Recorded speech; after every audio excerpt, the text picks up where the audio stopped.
지난 7월 7일 목요일부터 9일 토요일까지 케이프 지역 한인 중고청 연합 수련회가 있었습니다. 이미 이 영상을 보실 때면 잘 맞춰져 있을 것이고, 오늘 10일은 역사적으로 케이프 지역 4개 한인교회가 처음으로 연합 예배를 드리는 날입니다.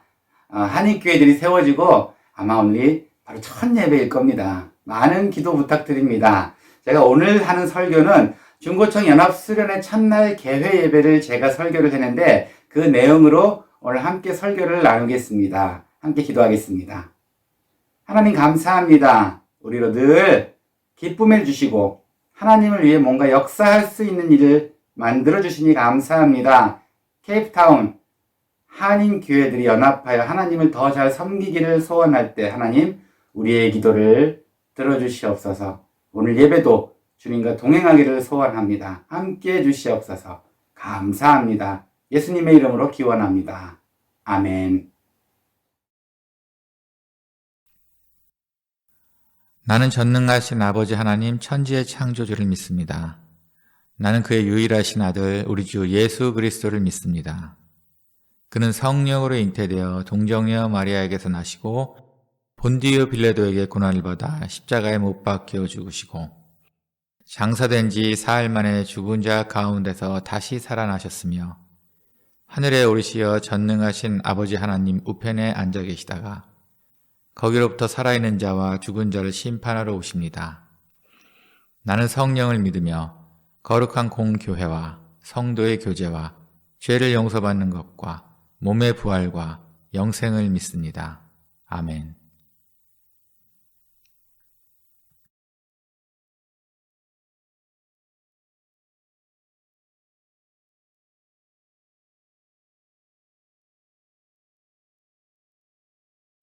한 주간 평안하셨습니까? 늘 새로워지는 하루하루가 되시기를 간절히 소원합니다.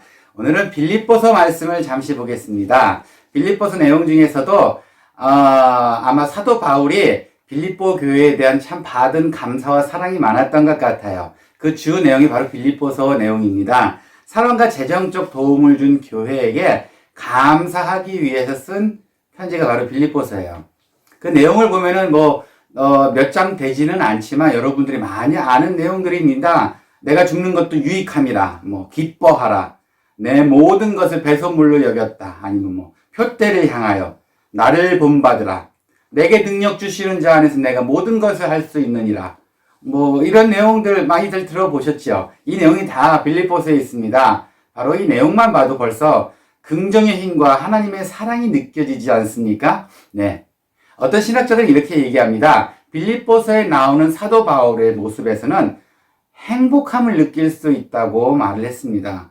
그러고 보니까 저도 한번 쭉 또 몇 번 또 설교를 위해서 통독으로 읽어보니 정말 기쁨이 느껴집니다. 사도 바울이 정말 행복했었다라는 그 말이 무슨 말인지 이제 알 것 같습니다. 하지만 중요한 사실은 그곳에 있는 것이 아닙니다. 사도 바울은 이 빌립보서를 어디서 썼냐면은 감옥에서 썼습니다. 옥중서신이기도 합니다. 뿐만 아닙니다. 숨겨져 있는 대놓고 말을 하지는 않지만 학자들이 빌립보서를 읽었을 때는 이미 사도 바울도 죽음에 대한 두려움을 느끼고 있었다라고 또 신학자들이 말을 하고 있어요. 그런 공포감 속, 감옥 속에 있고 공포감 안에 있는 그런 어떻게 될지 모르는 상황. 이때 당시도 법은 있었긴 했지만 그래도 예수를 믿는다는 이유로 핍박당하던 시대다 보니 언제 죽을지 몰랐던 두려움이 있었던 시대가 맞긴 맞습니다. 하지만 그때 썼던 왜 성경이 이렇게 행복감을 느끼게 했을까요? 참 그것도 참 재미있는 내용 아닙니까? 하지만 더 이야기가 풀어나가자면은 결국은 사도 바울은 이 감옥에서 풀려나왔습니다. 사도 바울은 총 13권에서 14권 사이의 책을 썼습니다. 한 권은 약간 이렇게 얘가 왔다 갔다 하는 그런 책이 있어요. 그런데 오늘 썼던 이 빌립보서는 6번째 쓴 책입니다. 그리고 빌립보서에서 말한 대로 내게 능력 주시는 자 안에서 내가 모든 것을 할 수 있다라고 믿었던 사도 바울은 결국은 그 감옥에서 안전하게 풀려나와서 나머지 7권에서 8권의 책을 더 쓰게 됩니다. 이때 말했던 이 행복감, 이때 말했던 이 표대를 향하는 그 느낌이 결국은 나머지 성경을 다 쓸 수 있게끔 만들었어요. 자, 우리에게도 필요한 것 같습니다. 여기서 제일 많이 듣던 말, 그 표대라는 말이죠. 우리를 그 목적으로 향하고 다시 한번 이야기를 해봅시다. 그 목적을 향해 우리 모두는 가고 있기 때문에 바로 이 본문을 잡았습니다. 말씀 가운데 작은 씨앗이 심겨질지라도 큰 열매가 맺어지는 그런 말씀이 되었으면 좋겠습니다. 그런데 오늘 바로 그 14절, 표대를 향하여 그리스도 예수 안에서 하나님이 위에서 부르신 부름의 상을 위하여 달려가노라. 이 구절은 잘 아시고 계시죠. 표대를 향해 간다. 표대를 향해 간다는 말은 너무나 많이들 들어보셨을 겁니다. 그런데 구체적인 방법이 좀 부족하다는 생각이 안 듭니까? 네. 어떻게 하면 표대를 향해서 전진할 수 있을까요? 어떻게 하면은 표대를 향해 전진하는 가장 좋은 방법을 해결할 수 있을까요? 바로 13절에 나옵니다. 바로 구체적인 방법 첫 번째입니다. 형제들아, 나는 아직 내가 잡은 줄로 여기지 아니하고 오직 한 일, 즉 뒤에 있는 것은 잊어버리고. 첫 번째입니다. 뒤에 있는 것을 잊어버리고. 표대를 향하는 첫 번째 방법, 뒤에 있는 것을 잊어버리고. 무슨 이야기냐면 과거에 있었던 모든 것을 잊어버리라는 뜻입니다. 이거를 놔야 앞으로 전진할 수 있습니다. 과거에는 뭔가를 잡고 있으면 앞으로 가기 그만큼 힘들다는 이야기예요. 무엇을 놔야 합니다. 과거의 일, 이미 지난 일, 어떤 작은 경험으로 인해서 내가 미래를 나가는데 방해가 된 그것을 잡지 말라는 이야기입니다. 아이들을 위한 설교를 하다 보니까 이런 예화를 들 수가 있어요. 만약에 아이들이 이제 남아공은 고등학교 때 7과목을 선택을 해야 됩니다. 한국의 문과, 이과처럼. 그런데 이 아이가 만약에 수학을 좋아하는데 나는 수학이 너무 좋아. 그쪽 계열로 가고 싶어. 그런데 선생님이 너무 싫어. 자, 그래서 수학을 그만둘래. 뭐 안 하고 말지. 이게 옳은 방법일까요? 아닙니다. 아무리 봐도 수학은 결정을 하되 선생님에 대한 그 작은 경험, 안 좋았던 추억을 버려야 되지 않을까요? 이런 식으로 세상에 맛있는 것만 먹을 수 있는 것은 없는 것 같습니다. 내가 앞으로 나가는데 도대체 나를 붙들고 있던 그 과거의 경험들은 뭔가요? 우리의 발목을 붙잡고 있는 그 아픈 추억들은 뭔가요? 이것을 내려놔야 앞으로 가지 않겠습니까? 그때 그 경험 때문에 그게 무서워서 앞으로 가지 못한다면 오늘에 있는 표대를 향해 가는 데는 가장 큰 걸림돌이 될 것 같습니다. 네. 하지만 이런 경험보다도 더 무서운 것이 있습니다. 더 무서운 것이 있는데 바로 그는 우리 스스로 만든 짐이라는 거예요. 우리 스스로 만든 나만의 바운더리, 나만의 공간, 나만의 생각, 이거는 참 버리기 힘든 것 같습니다. 예를 들어 볼까요? 요즘 한국에서 MBTI라는 것을 많이 합니다. 사람 성격에 대해서 이렇게 많은 질문을 하고 분류를 할 수 있는 그런 방법이에요. 그 4가지 단계의 분류가 있습니다. 근데 그 중에 I로 시작하는 것과 E로 시작하는 것이 있어요. 아마도 I로 시작하는 사람은 아마 좀 내성적인 성격, E로 시작하는 사람은 외향적인 성격일 겁니다. 근데 요즘 이게 너무나 많이 유행처럼 되어 있어요. 쇼프로를 봐도 너는 MBTI가 뭐야? 이게 마치 정답인 것처럼 하고 있습니다. 저는 이거에 대해서 그렇게 긍정적이진 않아요. 특히 아이들 앞에서는 더 긍정적인 것 같지는 않습니다. 어른들하고는 좀 상황이 달라요. 어른들은 이미 성향이 결정이 되어진 상황이다 보니 내 성향이 이렇게 벌써 나이가 차니까 이 성향이 되어버렸네?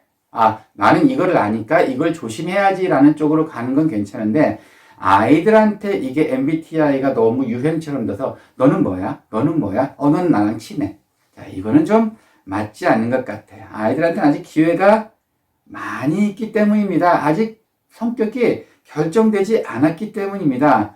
그런 것들은 하나님이 결정하실 일이지 MBTI 나는 I가 나왔기 때문에 난 I로 평생 살아야 돼. 나는 E가 나왔기 때문에 나는 E로 평생 살아야 돼. 라고 스스로를 바운더리, 공간을 만들었고 자기를 그렇게 결정해 둔 것은 정말 더 버리기가 힘든 것 같습니다. 뒤에 내버려둬야 앞으로 나가야 되는데 이런 나만의 결정, 내가 스스로 이미 나는 I야, 나는 E야, 나는 내성적이야, 외향적이야 이걸 결정해 버렸기 때문에 그 다음의 진로는 아예 나가지도 못한다는 겁니다.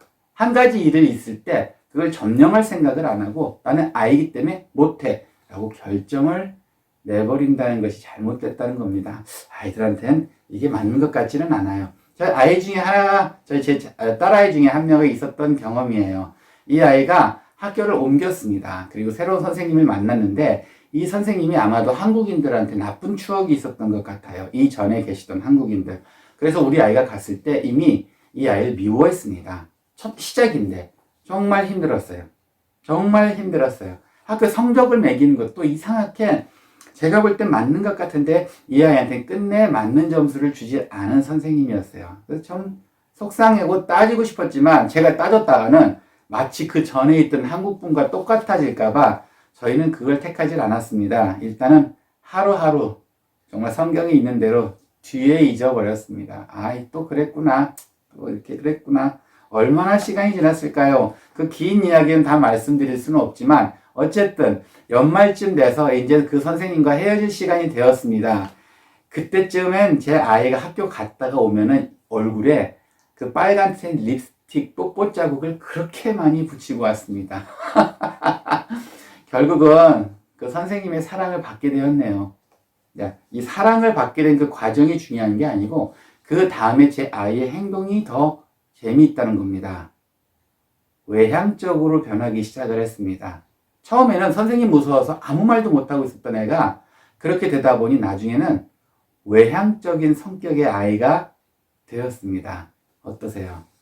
아이들한테는 이런 잘못된 주입식이 된다면은 그 아이의 미래를 더 잡아두는 것 아닌가요?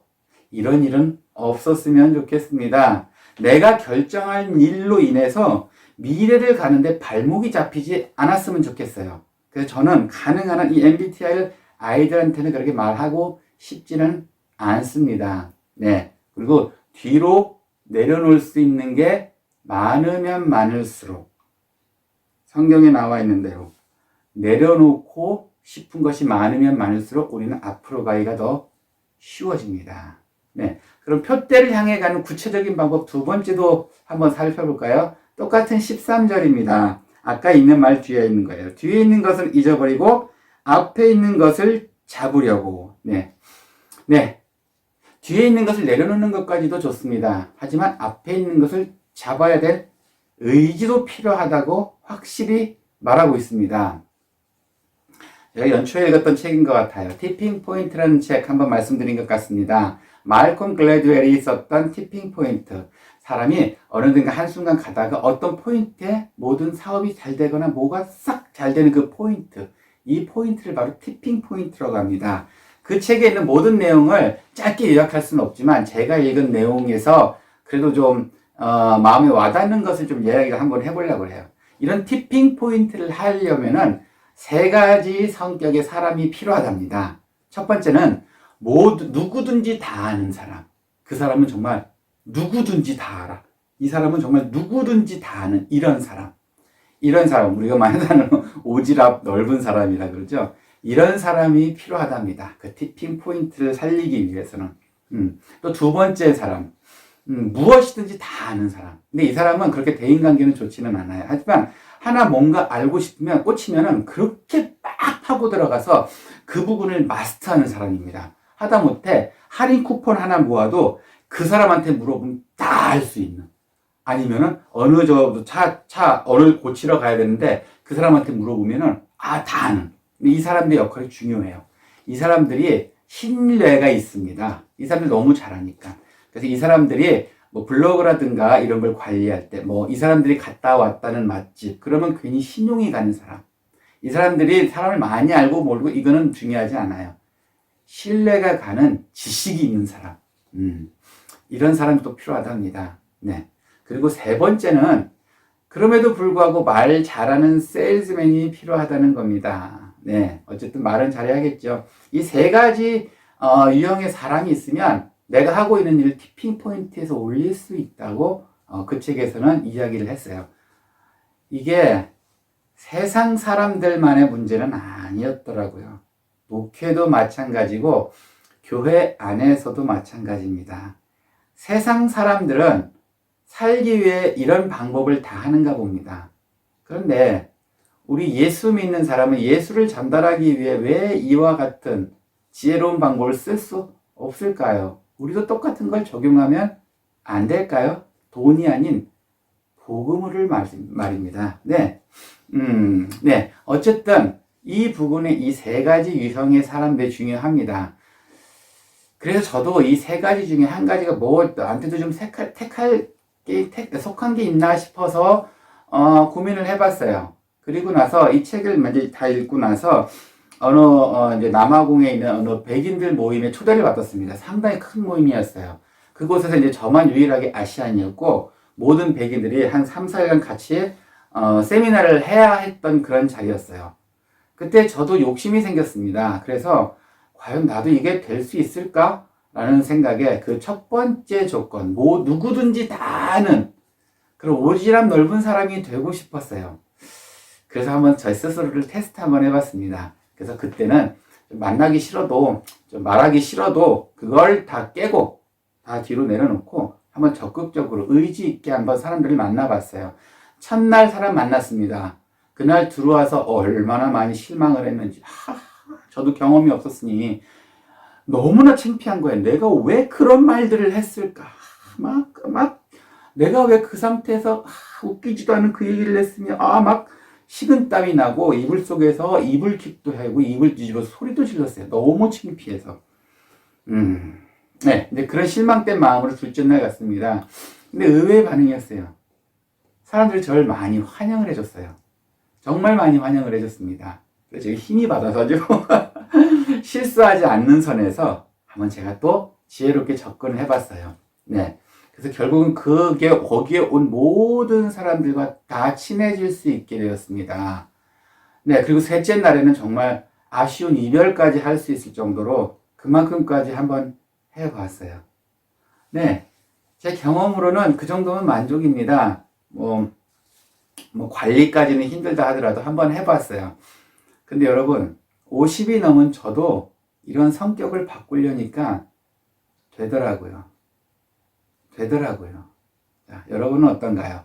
여러분도 아직도 내 성격은 이거야. 난 고칠 수 없어. 라고 딱 고정적인 여러분의 자리를 마련해 놓고 너희가 바뀌기를 기다리고 계십니까? 표대를 향해 갈 수가 없습니다. 나 자체도 바뀌어야 될 의지가 필요하다는 겁니다. 바로 오늘의 말씀처럼 표대를 향해 가기의 두 번째 구체적인 방법, 바로 우리도 변해야 되는 의지가 필요하다는 겁니다. 그런데 또 이런 질문이 듭니다. 그런데 하나님께서 원하시지 않는다면 어떡하나요? 나는 이렇게 열심히 하려고 하는데 하나님께서 원하시지 않는다면 그럼 저희에게 바로 벌을 내리시나요? 그건 아닌 것 같습니다. 오늘 15절 말씀입니다. 그러므로 누구든지 우리 온전히 이룬 자들은 이렇게 생각할지니 만일 어떤 일이 너희가 달리 생각하면 하나님이 이것도 너희에게 나타내시리라. 네, 기분 좋은 말이네요. 하나님께서 우리가 다르게 생각하실 때 하나님께서 우리에게 친히 나타내신답니다. 응징을 하신다는 게 아니셨어요. 우리에게 어떠한 모습으로든 누구를 통해서든 보여주신다는 겁니다. 나타내 보여주신다는 겁니다. 그러니 안심하세요. 표대를 향해 갈 때 우리가 그 방법을 하고 있을 때 이 방법이 잘못된 건지 잘된 것인지 하나님께서 나타내 보여주신다는 겁니다. 여러분 주위에 있는, 여러분 환경에 있는 그 어느 때를 통해서 하나님께서 보여주신다는 겁니다. 그러니 해도 된다는 이야기 같습니다. 오늘의 말씀을 맺어볼까요? 여러분, 세 가지를 이야기를 해보았습니다. 과연 표대를 향해 갈 때 필요한 것. 첫 번째는 뒤의 것을 잊어버려야 될 것 같습니다. 우리를 앞으로 나가지 못하도록 막고 있는 그것 자체를 내려놓고 잊어버려야 될 것 같습니다. 내 과거에 잘 돼서 나를 우쭐하게 만들었던 그것이든, 내 과거를 창피하게 하는, 부끄럽게 하는 그것이든, 나를 힘들게 했던, 즐겁게 했던 무엇이든지 간에 앞으로 나가기 위해서 내려놓을 거는 과거는 내려놓아야 하는 것이 바로 표대를 향해 가는 첫 번째 방법이었습니다. 그리고 두 번째 방법으로는 앞에 있는 것을 결국은 우리가 잡아야 된다는 의지가 필요한 것 같습니다. 네. 의지 없이 되는 것은 없는 것 같습니다. 그리고 세 번째는, 그리고 걱정하지 마십시오. 잘못 생각한 것들은 하나님께서 보여주실 겁니다. 그러니 오늘의 말씀 16절입니다. 오직 우리가 어디까지 이르렀든지 그대로 행할 것이라. 그러니 우리가 어떤 위치에 있든지 어디까지 이르렀든지 그 표대를 향해 그냥 행하십시오. 그러면 언젠가 그 표대, 그 목표 앞에서 하나님의 부르심의 상을 받게 될 것입니다. 그렇게 확신합니다. 함께 기도하겠습니다. 하나님 감사합니다. 네, 저희는 표대를 향해 나아가기를 소원합니다. 하지만 구체적으로 어떻게 해야 될지는 몰랐습니다. 주님께서 말씀해 주신 방법대로 나아가기를 소원합니다. 무엇보다도 지치지 않고 쉼 없이 하나님께서 원하시는 대로 행하며 나아가기를, 끊임없이 행하며 나아가기를 소원합니다. 그에 따른 필요한 지혜와 인내와 능력 허락해 주시옵소서. 오늘 말씀도 감사합니다. 예수님의 이름으로 기도합니다. 아멘.